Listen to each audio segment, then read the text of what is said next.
Bienvenidos al episodio 16. Todos llevamos algo de nuestros padres. Los ojos, la sonrisa y tal vez el temperamento. Pero, ¿y si lo que heredamos no es un rasgo, sino una condena? Si la deuda más oscura de un antepasado, pagada con traición y con sangre, no es un saldo con su muerte, sino su lego, como una semilla envenenada en el árbol familiar. Hoy no hablaremos de fantasmas en casas ajenas. Hablaremos de la sombra que puede vivir en tu apellido. Esto es Relatos de Miedo y Terror. Y hoy hablaremos sobre el peso de la sangre. Y nuestra historia comienza con tantas tragedias como hambre.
Bien, les voy a contar una historia.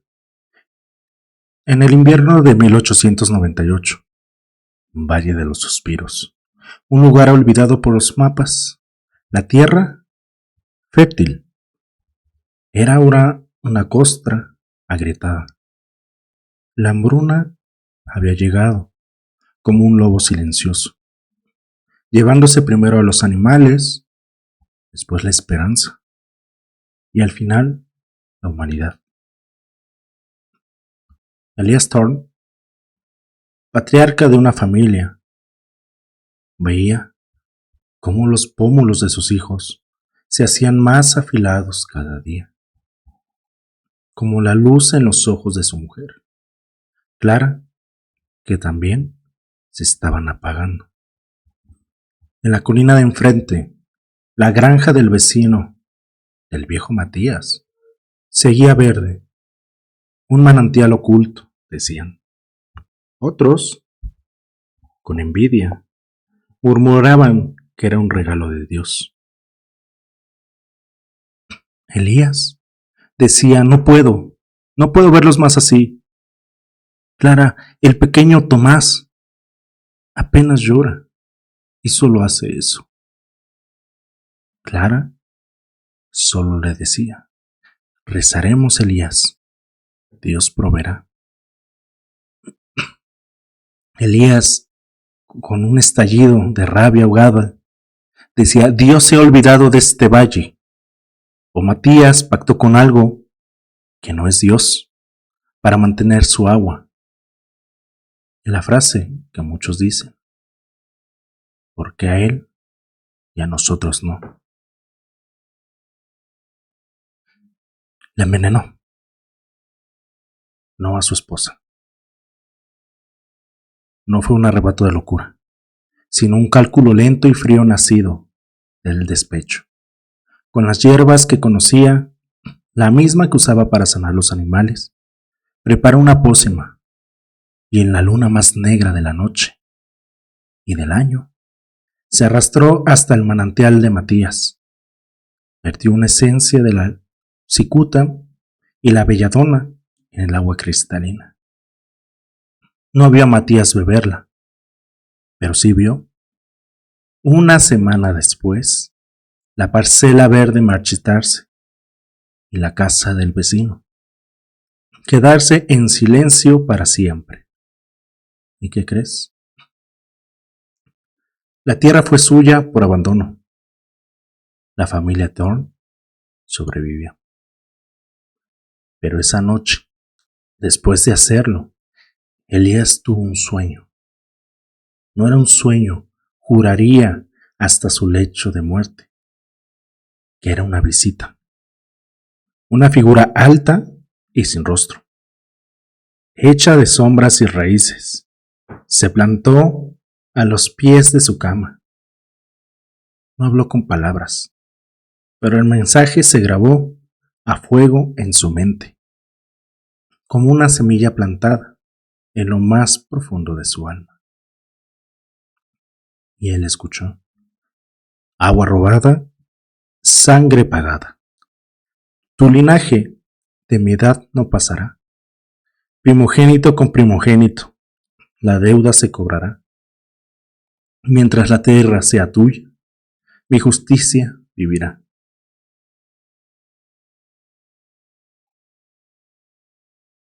¿Esto qué quiere decir?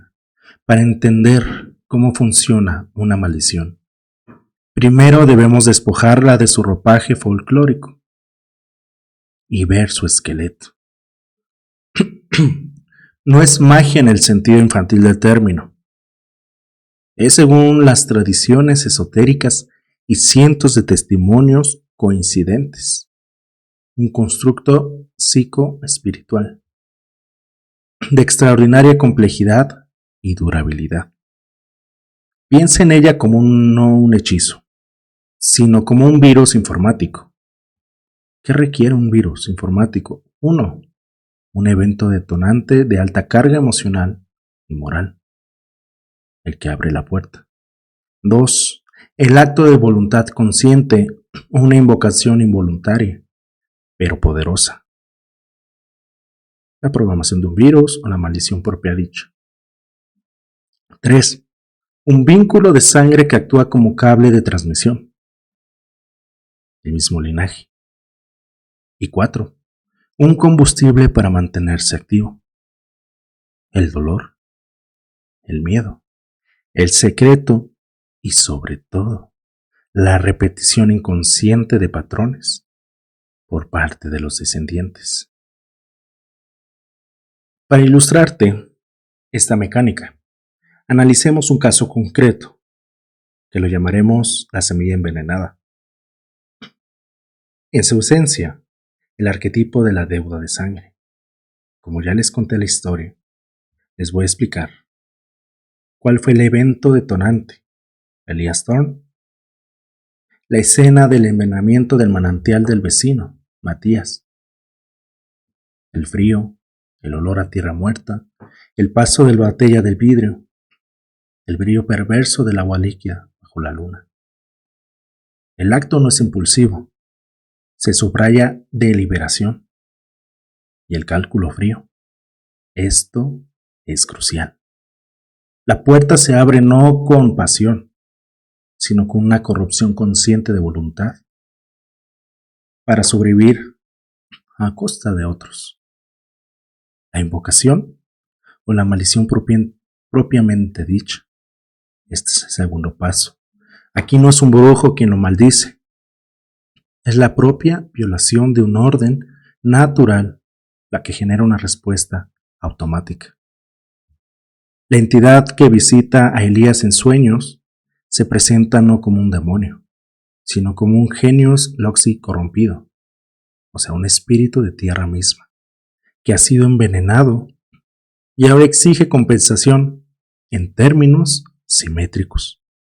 Agua robada, sangre pagada. La maldición es un contrato autoejecutable, basado en una ley de causa y efecto espiritual. El vínculo y el combustible, que es la número 3, las primeras generaciones. Seguimos la maldición en acción. El primogénito de Elías muere a los 33 años. La edad de Elías, cuando envenenó el manantial.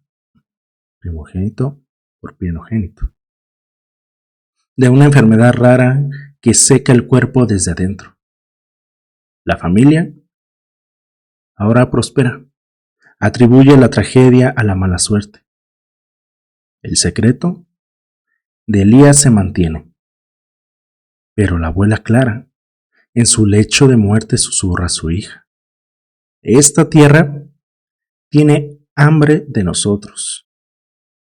El miedo se transmite, sucesivo, con un rumor, un combustible emocional que la maldición absorbe. Cada primogénito sucesivo muere a los 33 años. Un accidente de carruaje, una fiebre repentina o la gran guerra. El patrón es invisible desde adentro, pero obvio por un observador externo. La familia desarrolla rituales inconscientes, no celebran los cumpleaños 32, evitan hablar del abuelo Elías y tienen una aversión irracional al sonido del agua corriendo. Y de ahí el descendiente moderno, Daniel Thorne, en el 2024. Saltamos a lo más presente. Daniel, un arquitecto racional, último de su línea, hereda la casa solarieja tras la muerte de su padre, que falleció a los 33 años de una aneurisma. Daniel no cree en tonterías familiares, pero al revisar los archivos para vender la propiedad, encuentra las partidas de defunción, todas desde 1889. Muestran una línea ininterrumpida de primogénitos fallecidos a los 33 años. La cifra lo golpea. Es un patrón matemático en un mundo caótico. Y esto lo aterra más que cualquier fantasma. Empieza a tener sueños recurrentes. Y eso lo aterra más y más cada día. Le da una sed intensa y la visión de un árbol con raíces que beben de un arroyo negro. Es la maldición, manifestándose en un lenguaje simbólico de su psique moderno. El vínculo de sangre está activo.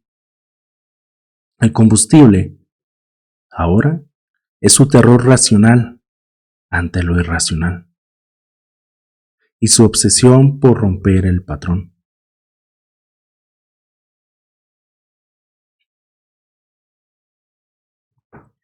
En el caso de Thorne, ejemplifica una tipología, pero las maldiciones son tan variadas como las familias que las padecen. Son entidades con personalidad. Identificarlas es el primer paso. Tipo 1. La maldición activa. Es como un parásito. Se alimenta activamente del linaje y a menudo ligada a un objeto o lugar. Puede ser una casa, un relicario o la tierra. Es vengativa, tiene inteligencia. Su manifestación es directa. poltergeist, enfermedades inexplicables, sueños compartidos. Su objetivo es la supervivencia del ciclo de alimentación. Romperla requiere un exorcismo del lugar, objeto y una ruptura radical del mismo. El tipo 2 es la maldición pasiva o programa del destino. Como un software, es impersonal, es una ley espiritual puesta en marcha. Quien robe esto sufrirá X o sufrirá Y. No tiene conciencia, solo se ejecuta. Sus efectos son como mala suerte, sistematizada a accidentes, rutinas económicas cíclicas. Se alimenta del libre albedrío de la víctima, que al intentar evadir el destino, termina cumpliéndolo, como una tragedia griega. Romperla puede requerir un acto de expiación simétrico que desprograme esa ley. Y el tipo 3, el legado espiritual o don envenenado. No es una maldición en origen, sino un don. Clara evidencia, sanación, poder, que se convierte en carga por no saber manejarlo o por venir de una fuente corrupta. Las manifestaciones son poderes psíquicos incontrolables, medium involuntarias que atraen entidades, sueños proféticos traumáticos. El combustible aquí es la negación del don o su uso egoísta. Y la cura no es romper, sino transformar la relación con el legado, aprenderlo a usar con sabiduría y protección.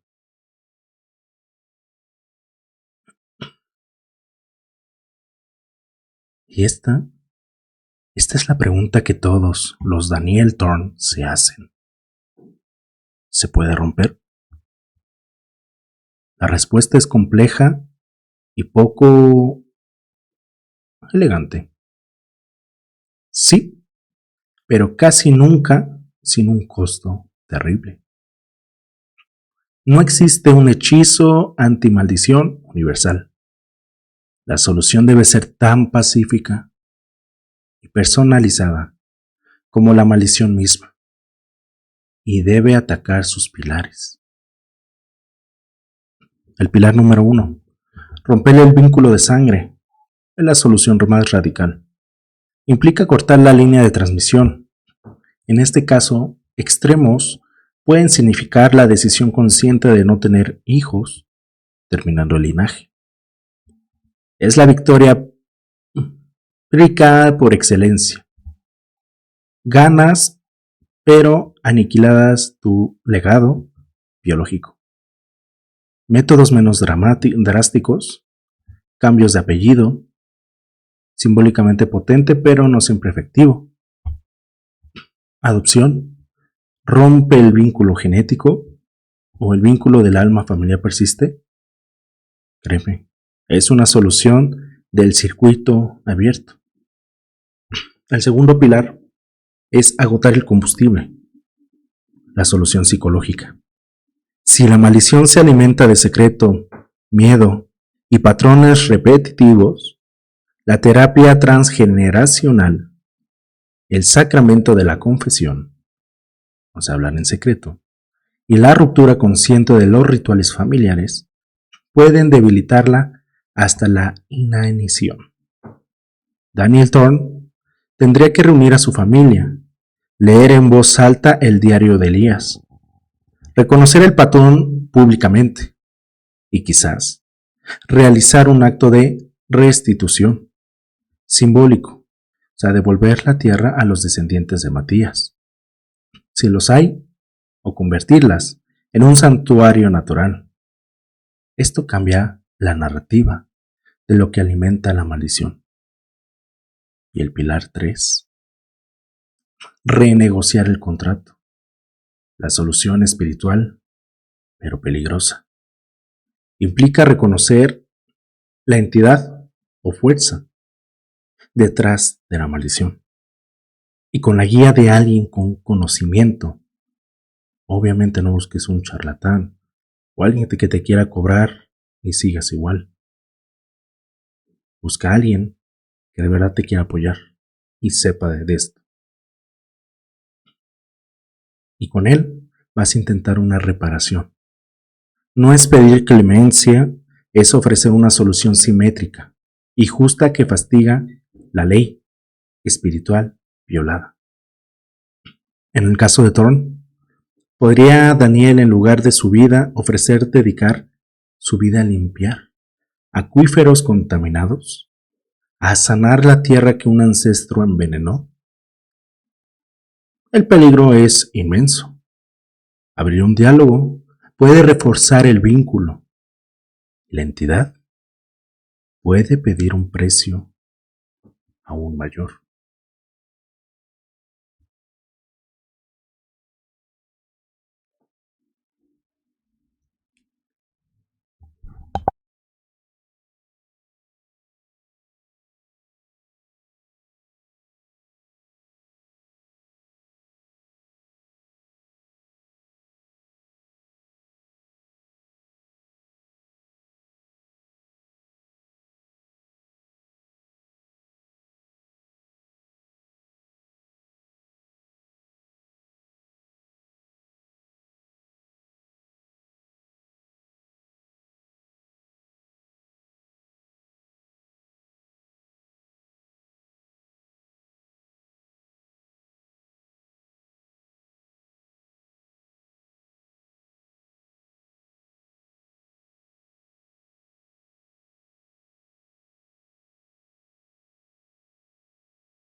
Bueno, al final, el verdadero peso de la sangre quizá no sea la maldición en sí, sino la obsesión con ella, la manera en que define cada decisión, envenena cada alegría, convierte a las descendientes en rehenes de un pasado que no vivieron.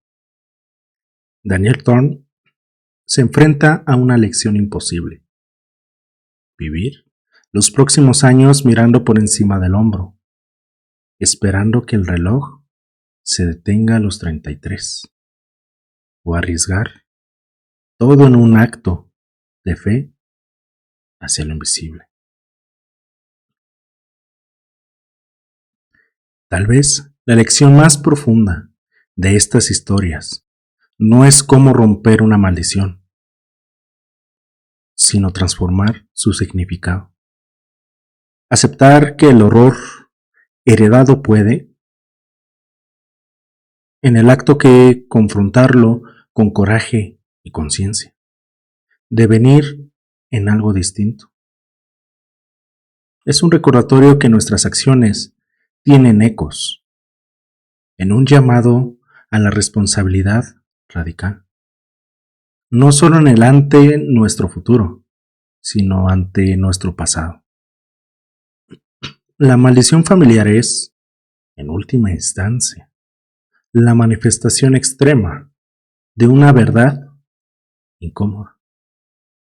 Nunca estamos completamente solos. Cargamos con los muertos. Y ellos, por bien o mal, a veces cargan con nosotros.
Bueno, pues esto es todo. Muchas gracias por acompañarnos. ¿Y tú qué piensas de los linajes de tu familia? ¿Son repetitivos? ¿Son una maldición? ¿Tú qué piensas? Solo revisa tu árbol. ¿Qué patrón ves? Puedes cortarlo, puedes cambiarlo. Tú decides. Esto es Relatos de Miedo y Terror. Muchas gracias. Hasta la próxima.